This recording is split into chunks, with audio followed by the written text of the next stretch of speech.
Welcome to the Gearbox Podcast, where we dive deep into the dynamic world of automotive repair and ownership. I'm your host, Jimmy Purdy, an experienced technician turned shop owner with a passion for sharing insights, stories, and conversations with industry leaders. This is the Gearbox Podcast.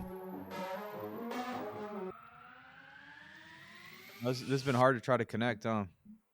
It has been, yeah. I mean, I kind of I've been really busy, business, personal, all kinds of stuff, and and then I basically I really kind of laid low for the last, I don't know, 2 years or so. I just take a break and get off the squirrel cage and run the business. I mean, it kind of demanded that I do that, so that's what I wanted to do. So you mean more like staying more in tune with staying grounded, really. Okay. Just staying focused on the businesses. When we had so much going on, that in when I acquired number two, we were in the middle of a house renovation along with a shop renovation, and then had to put resources into this acquisition. So it got really got hectic. We came through with flying colors, but it took a lot out, and then a lot of commitments that I wanted to make to the industry and profession, I just stopped, and saw myself being worn out if I continued that route. So I just, hunkered down and got through all the projects. And now we seem to be coming out pretty well, and things are smooth. So I can start to peek my head out a little bit more. That's all. Okay, more of the social interaction stuff, I guess. So is that what you mean? Yeah, and get out to some events. I'll be at ETI next month, April, and looking forward to that. In fact, Dutch. So you're coming to California? I am. Yeah. Very cool. Yeah. So my wife and I, we're gonna make a tail end of our vacation. We're flying to Dominican next or on the 5th.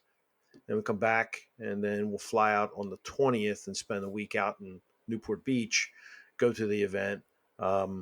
Dutch just called me today, and as it turns out, the chairman of ETI wants me to be on a panel.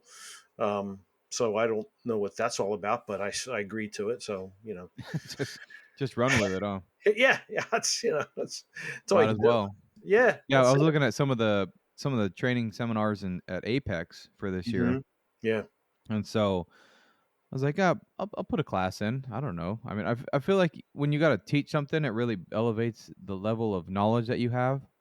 It does. Right. Yeah. I mean, and so I really like the concept of DVIs. They've been around for a long time. It seems to be really kind of still a lot of questions about it. Mm-hmm. So I thought that'd be an interesting class to present. To present a DVI, yeah. Yeah, just kind of like the importance of it, but then like Dutch has got some great information of like how that can be taken in a negative way. Right? Like, so just because you're doing a DVI doesn't mean you're doing someone in service. Like, you could be taking pictures of any vehicle, you could be presenting whatever you want to try to upsell something that doesn't need to be done. So obviously I think there's more good than bad, but it's just interesting to think of the bad that could come from it, I think interesting points. I can see his concerns, like anything else. I mean, if you tell your team to kind of like make sure you focus on that, and here's why. It's all about the premise. I mean, you've got the red, yellow, green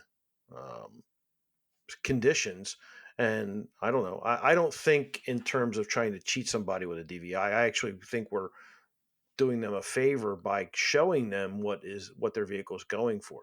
Now, there are times when techs can be overly aggressive with their what they find and how they mark it up. Like, okay, so you have control arm bushings and you find a small tear or small cracks. It doesn't mean it's bad, but you get an inexperienced tech who will circle it red or say, hey, look, this has got to be replaced. And you got to back up. And that becomes a teaching moment. You got to say, hey, look, we can see there's fatigue, but are they red to the point where you're going to try and sell, the bushings out of that? It could go it's low on the totem pole. So well, I guess it's client advocacy too, like taking the time to explain that, because no one knows. Like we know, like we understand that bushing, you can probably ride that for a while, but then there's some people like, I don't want nothing wrong. I want That's everything to true. be Some brand people new. don't. So Absolutely. it's so hard to like, and so I've always had a green and red. Like that's it. Mhm. We don't use yellow. Okay. And that's just something I've always done. Like, look, if it's something that you has drawn your attention as a technician, it Mhm. needs to be red, right? Mhm. But that also, like you said, that blurs the line of, well, are we just replacing stuff because it's got one small tear in it? Yeah. But you mark it red, and then obviously the advocacy comes from the service advisor to say, hey, we're True. advising this isn't, and then that's where the notes come in and all that stuff. So Right. Well, you even though gotta it seems so streamlined, it really isn't. it's not. There's some gray area, but you got to look at the color red. It's a very emotional color, and Yeah. people will see that, and they think of immediate concern. So yellow is that buffer. Like, okay, well, it's wishy washy. Well, you can explain the wishy washy, I think, better than trying to get yourself out of a red. Where I've looked at, you do your RO audits and you look at the inspection sheets and you go, okay, you got to go in the next morning and go, all right, really? Or, okay, maybe you missed this one, or, this is not red. This is an okay condition. And that's what I typically do to train the technicians, and to, make sure that they're not trying to, over recommend or oversell or just misguide the client, Yeah. there doesn't have to be any nefarious thoughts behind anything. There's just, they made a No, but mistake. it's interesting because the transparency of it is what's important, right? Like that's what we're Yeah. doing the DVI for because it's transparency. But then you always have one in a crowd that's going to use that to their advantage, where Oh, yeah. they just have a stock pile of bad pictures in their computer and they're sending these pictures to clients saying, "Oh, look what we found. This That's really bad.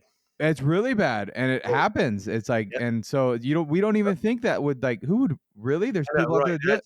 I know. I am that naive to think that nobody would do that, and yet, it's out there. So, Right, and I think it's just important to kind of bring that up as like, well, look, it's not just because you're doing it doesn't mean you're 100%. So you can't just like right, take a picture of something, recommend it, and then not explain anything. So right, it was right. just kind of an eye-opening thing to Yeah, think about because I'm as naive as you in that right. aspect. It was like, there's no way, like, really, someone's gonna do that? Come on, man. Like, yeah. Yeah, they're out there. They're definitely out there. I mean, the whole thing we're trying to do with changing the industry and like getting Yeah, everybody more educated. It's right. it's important to know the bad, so I guess I don't know who your enemy is. Is that a weird way to say it? Know I your don't enemy. know. You got to know your enemy. Well, you gotta be able to think like a criminal in order to protect yourself from a criminal. Oh, that's a You fair point right there. I Yeah, like that. That's so exactly right. How would I rip these people off? right, Yeah, right. and then do the exact opposite, or however you got to go about it. But Uh, you're always playing head games with everything, so oh my god, it's a lot more than you'd ever anticipate. I mean, oh, for for me real. too, it's like it's so Yeah, much learning of like everything, right? Like employee mindset and dealing with them and keeping everybody happy. And I hate using dealing with them, but it's like no, making no, sure everybody is getting the motivation they deserve because you just think, oh, big fat paycheck, everyone's gonna be happy, and right. it's not usually how it goes. And No, it's not. Case in point today, before I left to come up here, from store number two, I had noticed that the last couple of days, my one tech, and he's new to the field, and he's come on great in the last year and a half we've had him. Jeremiah, he is like awesome. He's got such talent, and we're bringing him along slowly. So, I just noticed the last couple of days he's been kind of mopey. Before I left today, I go, "You okay?" He goes, "Nah, man." He says, "My real good friend is in the hospital from withdrawal." And he's like a brother to me. I go, okay, you're talking to them and you're opening yourself up. You're letting yourself be a soundboard and an ear or a shoulder or whatever you want to call it. But I right, think that comes with the territory um, for owners, especially today, because we have such a generation that really may not have had that family unit situation or that person that they could lean on. So when they come to work with you, excuse me, I think they look forward to that. Or once you expose that to them, that you can be you can be the person they can lean on, or at least share with what's going on in their world. They really become very loyal. and they do things way beyond what a normal, let's say, an employee or team member would do. Yeah, and I Um, think I mean, it's just a good point because it's so missed. I mean, how much is that is missed, right? oh yeah, With bad, I guess you call it bad ownership, right? And it's not even. It has to be beyond doing that for a reason, though. yeah. I mean, Like you can't just like do that and expect loyalty. It's a two-way no. street. No, I mean, you can't treat people like pieces of shit. Yeah. I mean, it's a fact, and I get irritated by hearing stories. On all the boards and feeds and forums we're on, we hear stories about technicians who, haven't been treated fairly, or this has happened, that has happened. It can go both ways. I can look at it. Well, if you knew what you were getting into, why did you walk into it? And then secondly, why didn't you walk out of it? Do you have that are you not that confident in yourself that you cannot leave? But when you get an owner that is more I than we, um, that's a problem. And I think that, over the decades, I think we've shed a lot of that, but there's still a lot of it going on. And from an owner standpoint, well, from the personal standpoint, that owner may not have his or hers moral compass in the right way. Yeah. You know what I And mean? just try So, and yeah, and try. I mean, you're trying to do the right thing, hmm, right? And yeah, if no one's really told you what the right thing is like how do you navigate that then, right? that's true. Yeah, And it's like for I don't know, for me growing up in a shop, it was like you put your head down, you showed up to work, don't matter if you're sick, hungover, broke your yeah, leg, you get you get your ass to work, you do your you thing, do. right? Yeah, And it's like, hey yeah, boss, what's next? What's next? right, And it's like, right. and you just I don't know, I think everybody has that mindset. And Me it's like too. I'm so wrong. you know? That's why we're so naive, Yeah, Jimmy. that's I exactly mean, what it it's is. like we'll never get ripped off, will we? No, I believe you 100%. Yeah, like, show me pictures and Here, everything. It's take gotta be my good. money, please. You're so Yeah, trustworthy. I like right. you. I see your Yeah, face everywhere. Like, if he's everywhere, he's gotta be honest, right? that's true. Yeah, I see his face everywhere. He's gotta be an honest guy. Uh, Yeah, yeah, as naive as you can possibly get.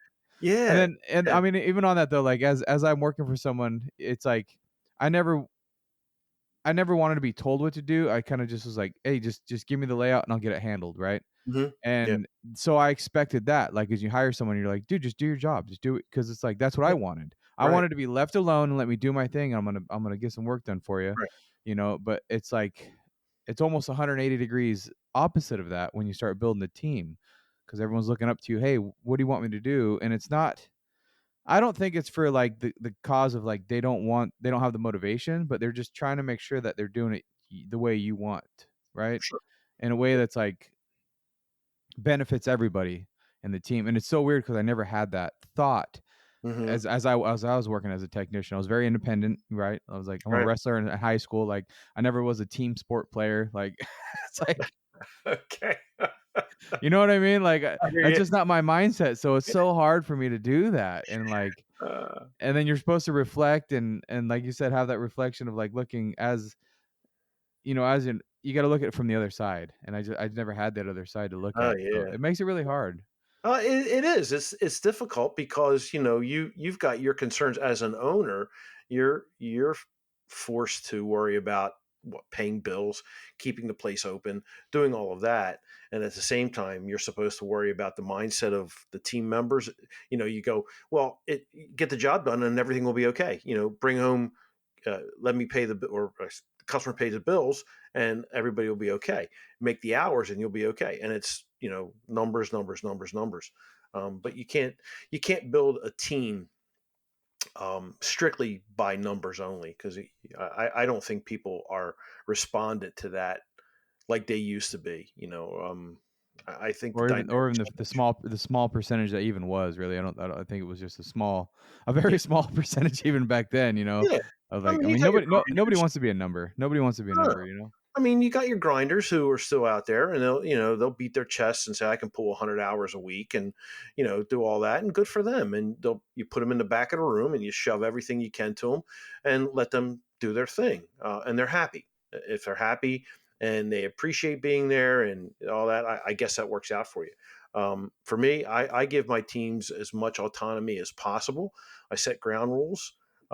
We have some particular SOPs in place. Not, I can honestly say, not many, because when I hire you, I tell you that I expect you to be better than you were the day before, and I'll give you all the tools I can to help you be that, both personally and technically. I expect that you'll have a long road to be an expert if you are, zero. You're just getting into the field, or even your midterm. The important thing is the more the way I feel is the more you give them the ability to have their say, or let them roll and make a mistake, as long as it doesn't kill anybody. I don't, that kind of stuff. You'll survive. It'll be a lesson you learn, and you move on from there. My team, it was really cool. The second shop, the first shop's pretty much all family, and I have one technician, Corey, who we onboarded independently. But I got my nephew, my son-in-law, my son, my sister, my niece. Yeah, and they're all involved in shop number one and the Oh, that's primary cool. core business. Yeah, Yeah. and we get along great. They know what they want to do. We move forward. Now, opening up number two, I had to go out and recruit 100%, meaning that it was a fresh startup, and I come across the two gentlemen that started with me. It was the way the deal went down. I was delayed all the way until, excuse me, July 1st. And I was planning on opening, and I had committed to hire these guys starting July 5th. And we had a delay in the deal because of one of their side's members were just being a total jerk. That's all. So we had to get through that. And once we did, the deal went through. But the two gentlemen that I brought on, one came down from Philadelphia, and that's Matt. He's still with me. Big guy, 6'5", 3 something, right? Big guy, yeah. Just an awesome kid. And he is high energy, loves what he does, loves the field, everything about it. And the other gentleman was Steve, who was a little bit older, been through the ringer with dealers and shops. But one thing that was really interesting is, and even today, they're recovering. And they didn't, of course, you can't ask all this stuff in an interview. Right. And you wait to hear. But you know what? They were comfortable enough to tell me that as we gelled to be a team. And that's how much trust they had in me, because they knew we would just have these talks. Oh yeah, I'm in recovery. I went to this meeting. I do this. I do that. And I said, well, everybody has their routes, and that's fine, because we're growing, we're gelling, we're learning about one another. We're growing as men, really.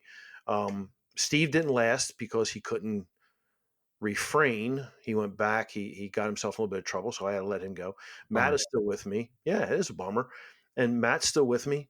And then we picked up Jeremiah, who I was just speaking about. Jeremiah came in for an oil change, and he looked around and he felt the vibe, and we were all just cruising around. And shop number two is just it's so different, but so cool. It's an old equipment shed that looks like a house, and Hmm. it's big. It's like, okay, it's a shed. It really is. You walk in and you see the rafters, you see the lighting, the electrical, all it's exposed, no insulation. I mean, it's rough, but it's it's just got this cool vibe, and even customers love it. They come in and they go, "Man, I feel like I'm right in the action." And I'm like, okay, this is pretty cool. And so, Jeremiah's sitting there, and we're taking care of his Kia for an oil change and stuff like that. And he comes and he goes, do you have a room for like a lube tech or an intern? And Matt and I were the ones working, right? And I go, okay, yeah, I could use an extra hand. I don't care if it was to sweep the floor, just at the time we needed him. So he came in and he started, and sure enough, he was wearing an emblem or something that said that he's in recovery. And I don't know these things. I just didn't pick up. Well, Matt did, and him and Matt got to talking right away. Like, okay, we got a bond here. We got something in common. And then we took on Jeremiah, and those two have become good friends. They go to meetings, they talk about their things, and they guide me. If an applicant comes in and they see them, they'll tell me that, hey, look, we know the signs, and they'll tell me right away that if this candidate is good or bad, or hey, he's got issues here or there. But for what these gentlemen have gone through in their life, and they're still here, I I'm really proud of the ability to say to them, look, this is pretty much a safe space for you, as long as you understand that we do have a business to run, and the numbers that they can put out are pretty incredible. That's the kind of way that I kind of operate, and I don't know. It's It's awesome. I mean, it's a good culture. It's just signs of a good culture. And it, until you're trying to build one in your own shop, I don't think you can even relate to what you're saying right now. Like, yeah, yeah. I mean, because you're just like, oh, I ask my guys all the time if everything's all right, and they say it's fine. It's like, yeah, but they're not going right. to tell you, right? Like, it's just you can't just ask and someone's going Yeah, to tell you you got to anything. pry. You do. You have to. You got to get that second. Are you sure you're okay? Yeah, Everything all right? And then when they feel that trust, um, then they open up, and then they right, feel better, and then they work. They produce better. right, They've let that burden off, and right. it's just, I don't know. I don't talk about it much, but now lately I say to myself, you know what? Being 64 and having 50 plus years in the business and knowing what I do, I'm pretty proud of the fact that we do have this culture that we let you grow, and we're there to help you. Whatever we can provide for you, we will. Do I do I really cook numbers like some of the big guys do? Probably not, but each shop does. We'll do plus figures each location, and all right, well, I can do better, and we plan on doing better. But it's not all about the numbers for me. It really isn't, and I don't want people thinking that it should be all about the numbers. I that's probably going to come out wrong, but I think that we need to care more about the people we have with us, because Well, without the numbers, you can't care for them, right? you can't care for them. You're absolutely correct. You're absolutely correct. So, but I totally get what you're saying, because if you can build a culture like you're doing, and you can change people's lives, Yeah, right, and keep them off the street, keep them in this industry, and be productive and support their family. I mean, isn't yep. that the goal? I mean, I don't That know. is the goal. That's why Absolutely. I started, so I can Yeah, support my family and like yeah, support myself. So if yeah, I can extend that, it's like that's pretty cool, And yeah, on that topic, I mean, how many of that situation, you have a kid come in, they do well, and all of a sudden they take off and they're gone, and you try to get these people, give them a second chance, right? And it's like they're on drugs or whatever it is, and you keep trying to help, and you keep trying to help, and they keep trying to take advantage of you. And I've had it over and over and over, right. to the point where it's like, if I see the signs, and my older brother, he's deep into the drugs. I haven't seen him Yeah, in years, right? Like, so I get it, and I see him when they come in, and I can see the signs, and I'm like, oh great, right. still give him a chance though, but it's getting to the point where I feel a little jaded about it, and I'm like, I don't even know if I want to go through this again. Yeah, And I just had a guy last week before we went to Mars. It was like, what was it, the Friday before? He was late Thursday, and then Friday just no show. yeah. Okay, that's kind of, and he's been with us for like 2 weeks at this point, Mm-hmm. and we've like maybe it was 3 weeks. Mm-hmm. So we call him, no answer. All right. Well, if we don't hear him by Saturday, we got to send him a termination letter. Right. Like you Right. just got to do it, and Yep. did it. No reply. Monday, no reply. Tuesday, no. All. So now we're in Ogden now. A week goes by. Still today, this has been 2 weeks. I still haven't heard from him. All Yeah. his tools are in the shop. Snap-on guy came by. Hey, where's he at? Yeah. Right. I don't know. Do you Yeah. mind if I look in his toolbox? I'm like, you know what? Go get what you got to get, man. I'm not gonna Yeah. I'm not gonna hold you back. Like, like I and that and awkward of a position am I put into? Like, now I'm like holding his tools, I'm housing his tools. Like, Right. what if something happens? Is that on me? Like, See, like, that's something you got to put in an employment contract, right? You say, well, if you fall behind in your tool bill, I have the right to give the toolbox back to the tool guy. I mean, yeah, right. I mean, these are all his personal tools, and it's like, yeah. now it's like, well, you have 30 days, and in our contract says you have 30 days after termination to pick up. It was like, what Right. happens at 30 days? Like, what am I going to do with these tools? Really? Am I really going to take this kid's tools? You know, Yeah. like, I know. no, like, Right. but like, what? And Well, there's all this push of like owners are like so bad, and we'll just replace employees at any time. It's like, give me a break, man. Like, you have no idea how many right. times we get taken advantage of. Oh, I know. I know. And you get that feeling, well, I don't want to give up, but then there comes a point where you have to. And you got to say, all right, I got to cut ties now. And I try to make it when I see that happening, and it was 2 Fridays ago. I had to let a young man go that I thought, well, we hired him and we thought that he was going to be okay. He interviewed well.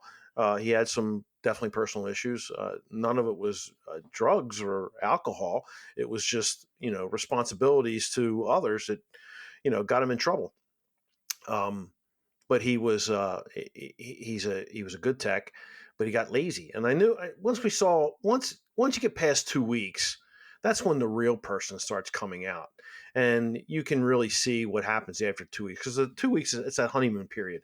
And so we noticed him slacking off, and then it got to the point where in this last cycle, the last 2 weeks he was with us, I must have had like 5 or 6 people come back for stupid stuff like oil drips, for he wasn't washing or he wasn't wiping down the belly pan, or the filter, the washer. He didn't replace the gasket on the drain plug. Little things like that. He didn't want to take a board in past 3:30, even though he's there till 5 o'clock. So all the signs of him being lazy and losing, again, falling into that I don't want to be responsible or responsibility thing, or accountability, was going away. And I simply had to say to him, I said, listen, man, I wish you best of luck, but it's not going to work out here.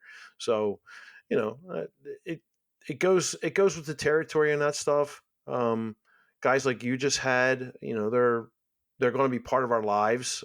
We just have to know how to deal with them. I said, put your best foot forward, and if something's going to fail, it's going to be them, not you. And when you fail, I think it more. It's in your heart, or you could have done something better. But when they fail, I think we all recognize it pretty fast. You know. Yeah, it's tough. I mean, Yeah. I don't know. I have no idea. I'm way too new into all this to even be able to wrap my head around it. But it's like I definitely know what I don't know. Like I've learned that much. Is like Yeah. because sometimes There's maybe a, if I do this, maybe if I do that, and then you ask them, hey, so what motivates you? Oh, I don't know. What do you want to do? And then you have these conversations with them, and then the pattern, then the cycles happen, right? And then it's like every 2 months, on the dot, every 2 months, that same issue reoccurs. Hey, so remember we talked about this? I can't have you do this again, right? right. And then another 2 months go by. It's like it's so weird. It's like these patterns, and you start watching, and then I got to keep my mind out of it. Like I can't get Well, let me ask you something. emotionally frustrated by it.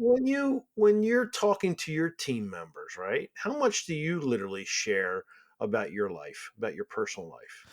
And it's funny you brought that up because it wasn't until maybe this last year Hmm. where we really started sharing more, Hmm. and that definitely changed the culture a Yeah, lot. And it it wasn't does. like, oh, I had my blood work done and I have high LDL and my blood sugar, like not like that sharing, but hey, Okay. so hey, we're going to Ogden for Mars. We'll be gone. It's a marketing conference. Instead of saying, okay, we're going to be gone Wednesday through Friday. You guys got the shop, right? Like it was just that small shift of like actually putting it out there, right? Right. Because I think a lot of time you're kind of embarrassed of like taking time off and telling them you're going on vacation or what you're doing, or showing the numbers. That's another big one. Like, Hmm. and understanding the numbers enough to share it with them, like, because all you see is say $100,000 in sales in a month, and you're gonna show your guys that you made 100,000. It's like, no, I'm gonna show them Right. where all that money went Right. and make Yeah. them aware of their contributions until where we're getting, and then set the goal and then say, hey, so if we achieve this, I want to share this with you guys, Hmm. right? Hmm. I don't know. I think a lot of people look at that like, well, that just breeds what do they say? That breeds Contempt. Is well, it yeah, contempt, to or would it be each jealousy or other. envious, or Well, you know? no, it just breeds the culture of like upselling. So then like everyone's just trying to sell parts to get the number bigger, right? Hmm. But I think everyone forgets about the human element, right? And if you have a good culture and a good team, no Yeah. one thinks like that. They You know, should. like the same way we thought about like who rips people off with a false DVI, right?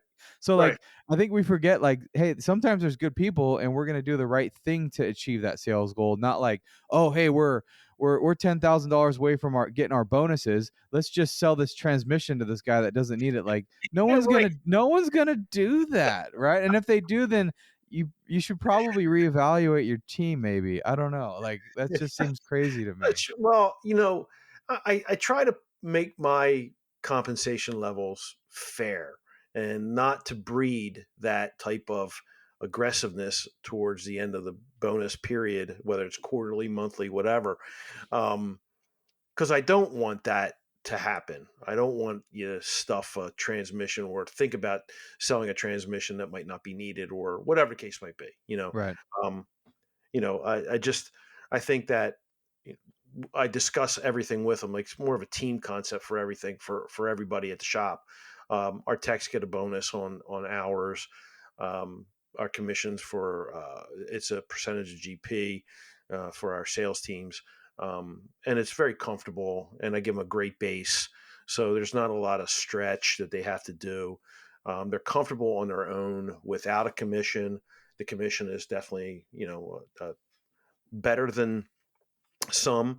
So, but I want to circle back to what you said about when I said about what do you share personally, and you Yeah. said, well, I don't share about the blood pressure and all that. Well, I have to tell you that I do, and I share a lot of stuff that is personal. And of course, I just went through a lot of it over the last 6 or 7 months with my mom passing and all the stuff I was doing to take care of my dad and my mom through hospice back and forth to Wilmington. They say it, of course, because I'm traveling, I'm not there. But there was a time when I had to say to them, hey, my blood pressure's up and this is what I'm going to do. And I said, guys, I'm going to need you to really help me out here as I try to get my own health in order. Um, and I'm not afraid to discuss everything with them. The reason being is because at some point, as you're exposing yourself, you're going to give them enough courage to expose themselves. They're going to come Yeah. back at you. Because if you put that much faith, you put that much trust into them, you're giving yourself to them. And they go, this guy's really for real, man. All right, cool. And then one day they woke up to, man, hey, Jimmy, I appreciate you telling me. My brother's gone through the same shit, man. And how did you work it? So now they're coming back to you personally, and you're creating that little bit of a bond, right? Outside of work, outside of numbers, outside of tech. And before you know it, the way that this is what I do is they start the trust increases. They want to be able to work with you, not for you. They understand that if there's a gap or a pitfall, it just seems to be that that's the way that I've always been. I have never been afraid to be open, with whatever I've got going on, with whatever I'm doing. It gives you encouragement. As you get older, you really don't give a shit what you say in some cases, but That you know, probably helps a lot. it does. Believe me, maturity has its privileges, But I really encourage everybody to really be as transparent as possible with their team because I feel you don't look for empathy, but you certainly get it. And that's when you know that the person with you is going to be with you for a while. They're interested. They're buying in. So that's kind of like a style of mine, just being as open and transparent as possible, and letting this trust build between myself and my team members, and then the team members to team members. So, not telling you to go out and No, it makes a lot of sense. I mean, and I think it's a natural evolution too, and you start realizing as you share more, you get more, and it kind of works. I yeah. just I also think that a lot of the time, whether you're a technician, service advisor, if you're working for somebody, you just try to keep your personal stuff at the door, right? That's what everyone tells you. Keep your personal stuff at the door when you're here to work, right? Like, I think for most everybody, like 80-90% of the workforce, that's kind of our thought. Like the Mm-hmm. personal stuff stays at the door, and then I'm here to work, and then but kind of bringing a little bit of that into the shop or into your work environment. I mean, it might be a little more important than we all kind of thought. Maybe. I mean, because like you said, it starts on developing a different sort of relationship. Yeah. And maybe taking, because you hear guys take guys out to take their guys out to lunch, like one-on-ones, and be able to open up there because you're Yeah. outside of the work environment. It's just interesting how your mind tries to keep it not so personal. Like, so Right. you try to tiptoe that line of like, how much do I share? I don't want to get too personal. But like you said, if as the leader I start that, that's going to evolve for the rest of the crew, right? Yeah. And they could say, hey man, I'm a little off today. Like, oh, my Right. dog's sick at the veterinarian. Oh man, why don't you tell me that? That sucks. Right. Yeah. It does. And Yeah. then Exactly. just saying that, it's like, it's huge how much, like you said, the weight that lifts off their shoulder. Just be like, Exactly. I just Right. needed I to mean, tell somebody. yeah, that's all they wanted to do. They're having it's on their mind. A chap number two, because it's like I said, it's so different, and I purposely wanted to make it different for myself, and I do. Every time I onboard somebody new, we will go out that week and celebrate them coming on with us. So we go down to a local place called Brew Works, and me and the team will go out and we'll celebrate with a dinner. It's maybe some beers and burgers. That's about it. And we let the team gel. We let the new person talk about what they do, and then we get to know each other from a personal side. We break bread. And then we start the relationship from there. Did It you do was the did about you a do the did you do the awkward round table where you're like, "Hi, my name's Greg Buckley," and so no, so we did that, as like, we do that when we hire somebody. We just like, Leanne, my wife, she likes to like do that. Okay, everyone, we're gonna all stand up. We're gonna uh, say who we are. We're like, come on, man, I don't want to do we that, but won't know. then I'm like the naysayer, right? I'm like, really, we got to do this again? So then it kind of breeds like this weird, like awkward, like, I don't Yeah, know. I know. I It's get. kind of fun, but Yeah, it's like a BNI meeting. Hi, my name is Greg Buckley, Buckley's Auto Care, and I've been. There's a sales pitch. Now, right. we're normally just we're just grabbing a couple beers, and we're talking smack already. And then this person jumps in, and then we just start feeling each other out and going from there, and we learn about what they do, what they're, where they've been, all that stuff, and then it was just the other. I think it was like the 1st of February. I don't know. I had my 4 key guys. Well, at the time it was a key girl, key woman. I brought them up to the apartment and I cooked a big spaghetti dinner for everybody. At 5 o'clock, I said, "Get up here," and I had a good dinner. And we broke bread. We talked about it, and one of the advisors was having a little bit of a rough patch, working with the other advisor. So we got to talk things out over dinner, and we went on the next day, like, okay, hey man, I mean, it's cool, it's chilled, and this was just right upstairs in the apartment. So I mean, I really believe that the more that we try to connect with one another, we eliminate a lot of issues. I'm not saying that it's perfect. I'm not saying if I run a $1 million a month operation, that I'm going to be able to do this, but this is my world, and this is the way that I feel comfortable running my business, and I am quite happy with everything. So it's just what I do. It's So it's the culture, and I think you can scale that if you do it correctly. I mean, yeah, we haven't really said too much about like the SOPs and like the procedures, and everyone thinks you have to have all these strict procedures and SOPs to have a business that operates profitably. I don't yeah, know. I think a lot of it's kind of an unsaid thing, right? Like, I've had mm, issues where I try to document everything and there's still questions that end up in between the lines, and I'm like, man, do I got to write down every single thing I want them to know? I'm like, no, but if I focus more on the culture so we understand each other a little more, I think that would fill the gaps yeah. between, It like, does. yeah, It just really like does. the expectations of like, what is it that I'm expecting of you? And if that's not like clearly spelled out, and I've also come to find that I can't just clearly spell them out and then and then expect them to know my expectations, It's kind of like one of those things, like in the first 2 to 3 weeks, like you Yeah. kind of got to like walk them through it and like, hey, this is what we do here and this is why, right? Right. And this is the reason why we have that kind of steps in between that will kind Mhm. of serve as your jumping off point as you come to Right. different obstacles. Yeah. I think the Yeah. hardest part that guys like us have is that we have expectations that you already know everything, and why do I got to show you all this?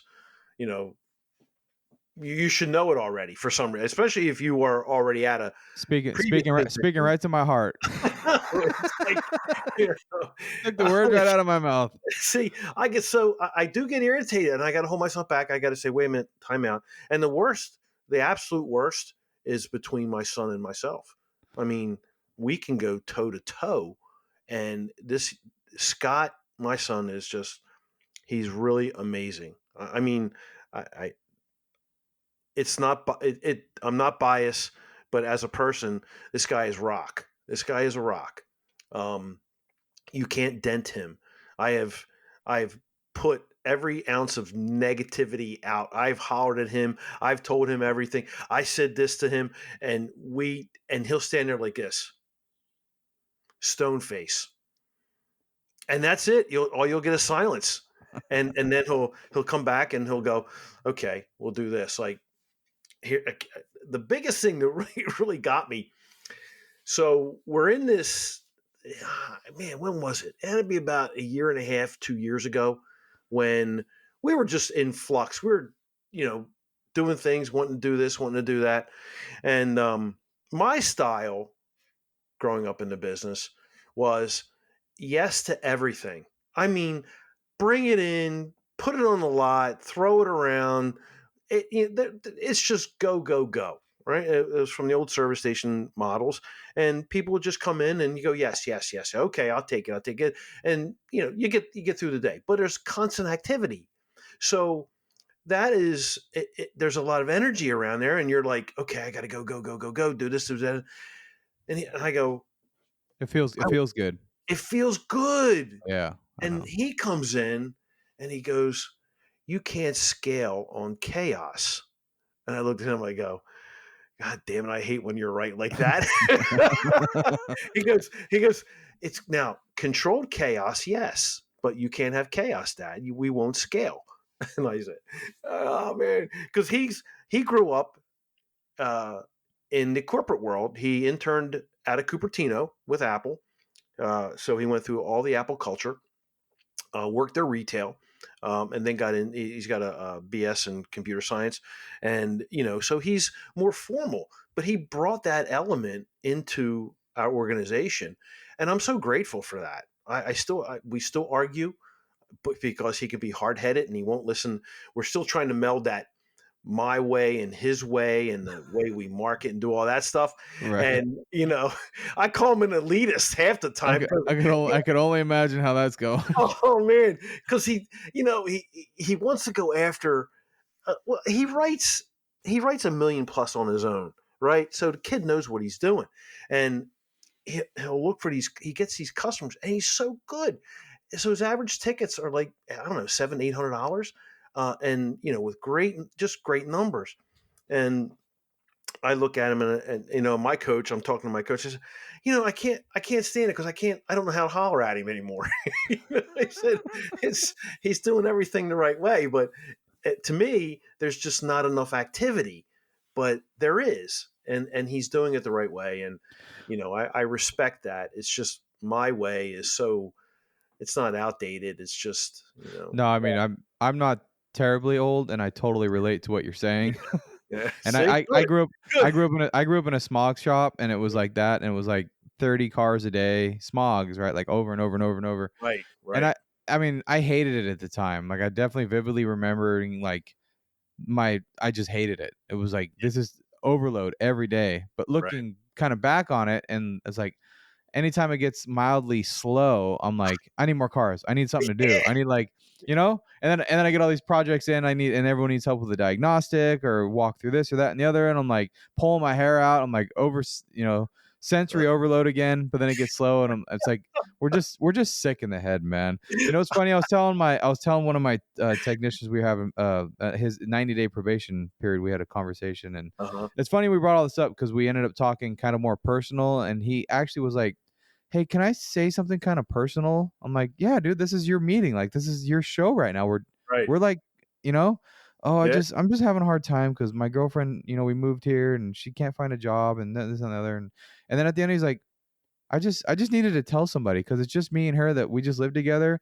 And I don't want to be mad at her. Like, I don't want to bring it up to her, right? To Right. hurt her feelings. But I have no one else to talk to about it. So There thanks you for go. listening. I'm like, Yeah. holy moly. Yeah. There you go. See?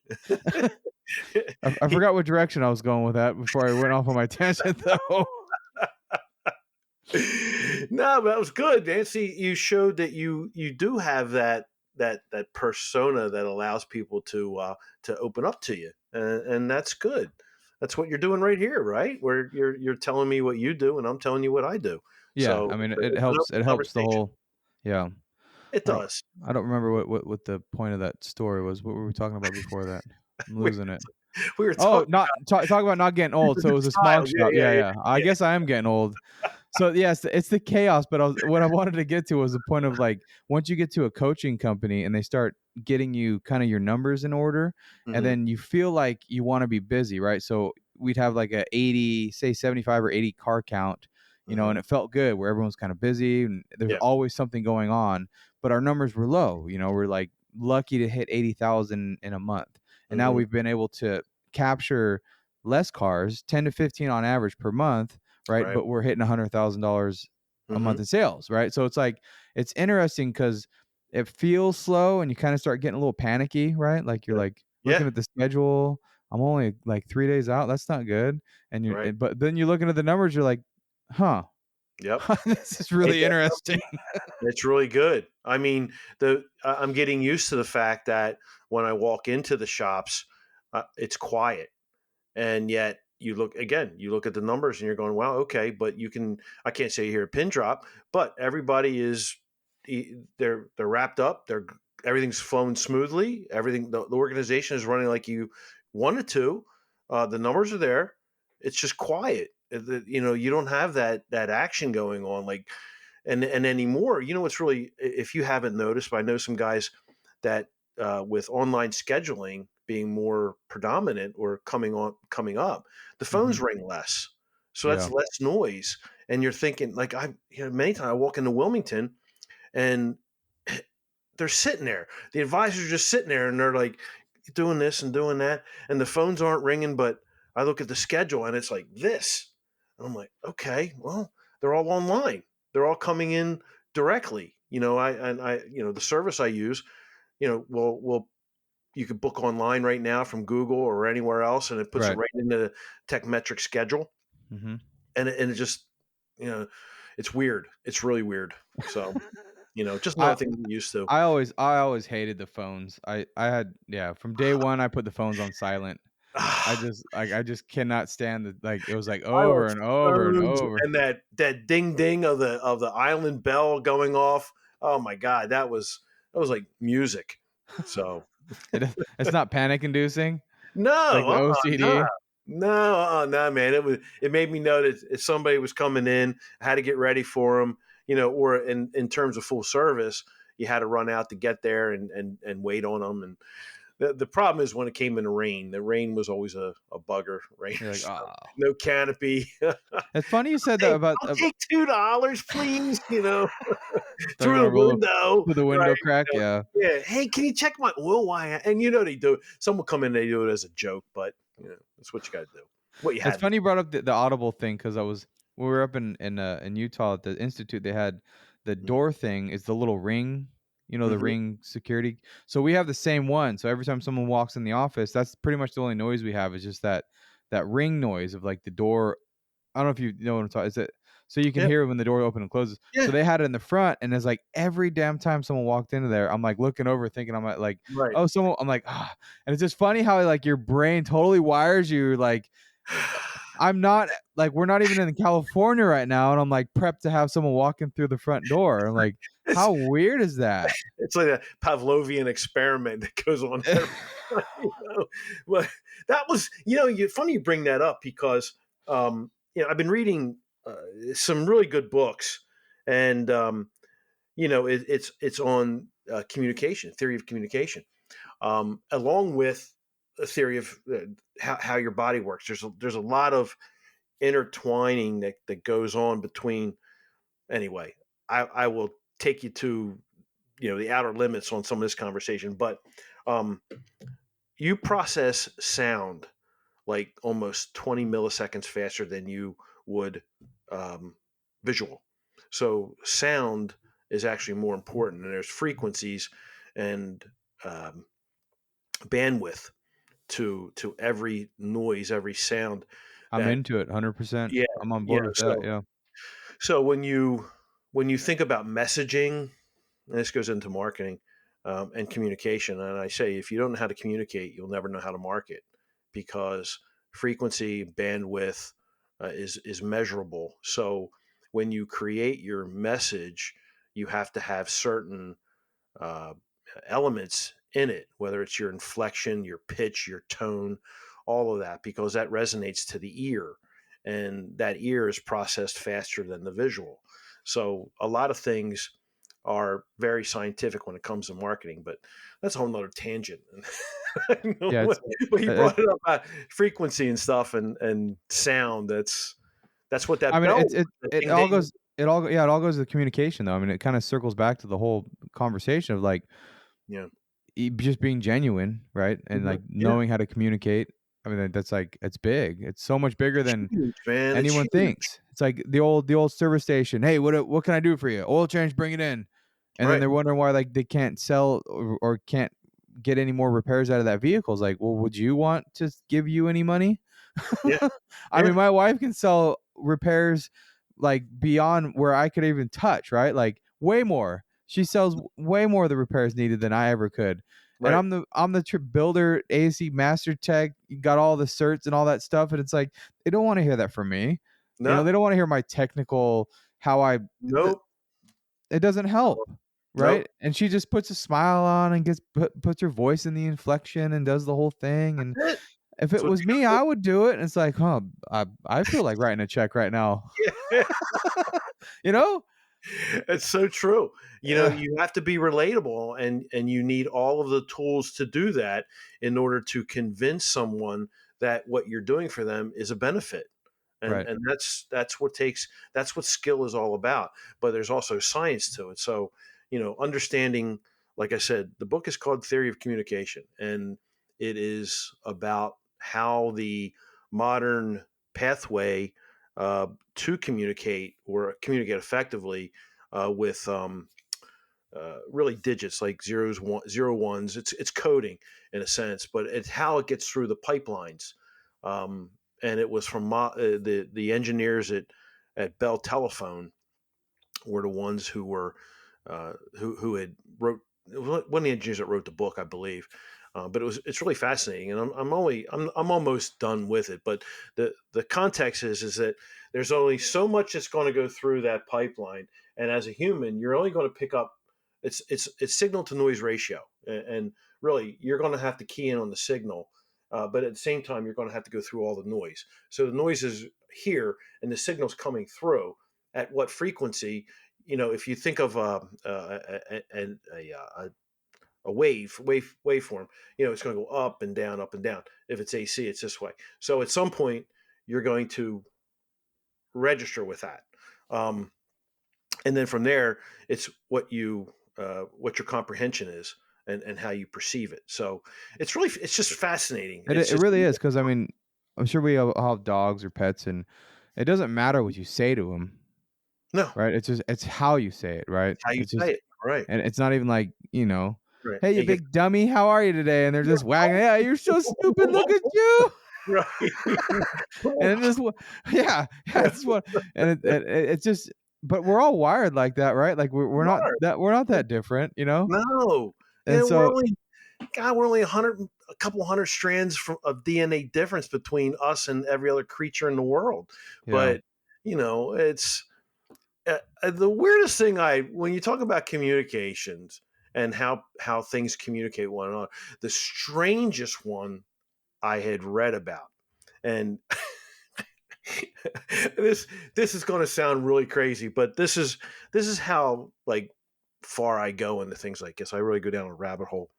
Uh, it's the communication between trees and the root system, and how they decide who's going to get the water or not.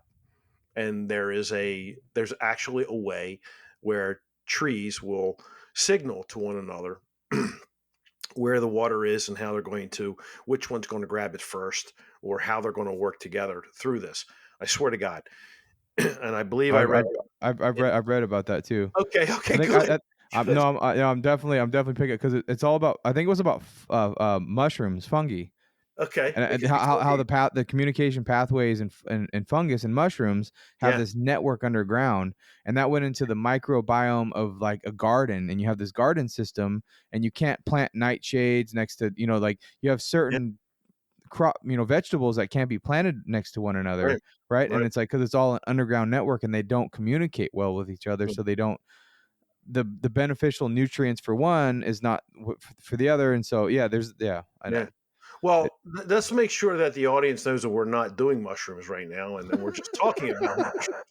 Because if we were doing, I don't think I don't think we'd be talking, we, we or wouldn't be. we might be thinking we'd be talking right now, but there'd be no noise. That's Right. that communication thing, right? We'd be having a conversation with each other, and we talked for about an hour. There's Yeah, absolutely no noise on the right. microphones. Absolutely. I'm pretty sure we had a communication. I got to think about that. Rewind. Yeah, yeah. Yeah, No, but, that seems to be the new thing right now is with the micro dosing and all that stuff coming yeah, back around. So I'm sure yeah, it's probably strange for you to see, going through the 70s and it's like, and all of a sudden it's like this new hip thing and what? yeah. Well, you Making go a back to. comeback? Yeah, well, Timothy Leary, right? Dr. Timothy Leary was a proponent of all of that psychedelia and LSD use and all that stuff. And now they are finding that it does produce good effects for those who have the conditions, PTSD, veterans. There's experiments with that and everything. So, yeah, I mean, hey, you don't know. Whatever works. I mean, anything's better than, Chemical. pharmaceutical.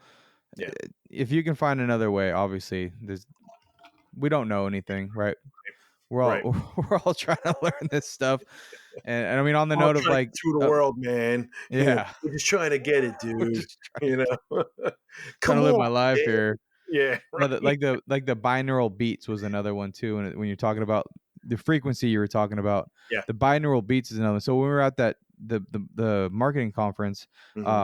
this Kelly, I can't remember his last name, but he was a what you call it, I guess some sort of a holistic therapeutic.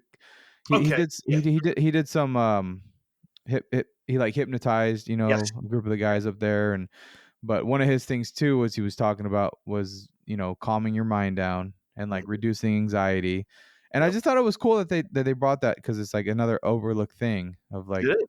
maybe you Yeah. should get a little mindfulness, like relax a little Yep. bit, and then you can be a better person, and then your business gets better. See, it all falls in line. It does, it really does, and it's just It's just important to getting talk yourself about to that this. point, though. That's the thing, and you can sit there and you can lower your heart rate. You can do whatever you want. It's just it takes practice, and it takes a mindset to do that. Which I think a lot of us do need to practice. I do my best, and I totally believe in reflection and taking quiet time, no matter what you do, and walking. To me, walking is my way of I think I talk.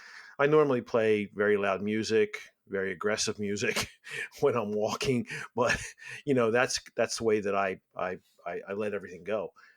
Exercise helps for me as well, and just puts you in a better state of being, I guess, when you get to the shop and things are things are slowed down enough where you can control it and you can see, okay, this is what's going on.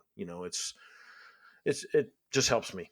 So And it helps not to wake up at 2 or 3 in the morning and be there sitting there for an hour and go back to sleep.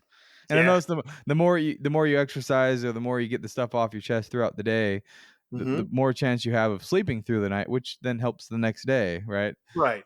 Well, Like, unless you're like you get in your 60s and you always got that 2 a.m. pee that you got to go. I mean, you gotta get well, yeah, physiology, I guess you can't get away from that. physiology's gonna wake But you up, right? the when it's the mental aspect and you wake up and anxiety Yeah, is just rolling, and you're like, what am I even worried about right now? that's right. A Yeah, future that that hasn't even existed yet. right. Yeah. Exactly. But yeah, it's a great ride. I think I think for the future on what we got, I'm not going anywhere. I see myself. My goal is to hit 100 and to be effective as long as I possibly can. Um, Travel more, get to see more people. I think this has been the greatest profession I ever could have been placed in and stayed in since I was 8. It's checked off everything for me. I think that as an industry and as professionals, we take on a lot, but I do believe, and I mean this sincerely, I think we're the most intelligent group of tradespeople uh, in the world. I will say that time and time again because we have to know so many systems, so many subsystems. We have to make it all work. We have to provide safety. We're responsible for lives, um, and that's huge. And I think a lot of us just don't. We don't think of that, but yet I believe that we should because it helps us understand who we are, what we are, and why we are. And I think that really that makes us be proud of our value. Yeah, And maybe if owners think that way as well as techs, and that we're not there just for a paycheck, um, maybe it helps. Yeah, that's I well don't know. said. Yeah. Yeah. I So, think it comes too easy for us is what the problem is, you know. hmm, And then on that, that's what I was going to bring up earlier too was, you know, we're all just a little sideways in the head, right? Like oh we're all yeah, not all right. And like yeah, exactly. and he had mentioned that he's like, I just, you know, I'm just a little slow, so sometimes, you know, I don't get things right away. I'm like, dude, to be in this industry, you got to be on the spectrum a little bit. Right. Like that's Yeah, what makes us who we are, because nobody else that's like 100% in quotes normal is gonna be able to put up with the shit we put up with. So exactly. It really, welcome aboard. exactly. The train leaves in 5. Yes, we're all a little different, man, but it makes us Yeah, special. that's So it. It does. We're a special breed, and yes, it's funny, but I've man, over the decades I've been in, I have met so many wonderful people, and I still do, and it's just so cool um, to see what we're capable of doing, and for all of the younger guys like yourself and Brian Pollock and Keith, you name it. There's thousands of them out there, um, but what you guys are doing is really it's inspiring because you are the next level. You're the next generation to come up, and I think that you will. Great future, no doubt yeah, about it. I wouldn't have it any other way. Yeah, It's not yeah. the best every day, but what is, right? Rhea, what is you can, I mean, there's, there's a lot of things you go, but if you look at paycheck, yeah, sometimes we're all shortchanged. Um, but in the same sense, I don't. I've never had more satisfaction in my life than being part of what this is all about. So Yeah. Back to the culture thing. It's not all about yeah, man. money. If you're having a Yeah, good time yeah. and you like what you do, Yeah. because I'm sure even I'm sure going to strip clubs every night probably gets pretty boring too. So It does. No. I knew you knew. Yeah. Nah, man, those days long, long, long, long gone. Well, Uh, Greg, this has been really good. hey, man, Jim. Yeah, it's I, been great, man. I really appreciate your I didn't even time. know what we were going to talk about. I said, okay. Well, I said I wing it, and yeah, here we are. That's But what I mean, and what we talk or what we do. There is mhm. so many things to talk about, Oh right? yeah, It's yeah, like you just got to find something that starts making sense and just go down. I mean, we don't yeah. want to talk about something we don't want to talk about, so. Right. It's true.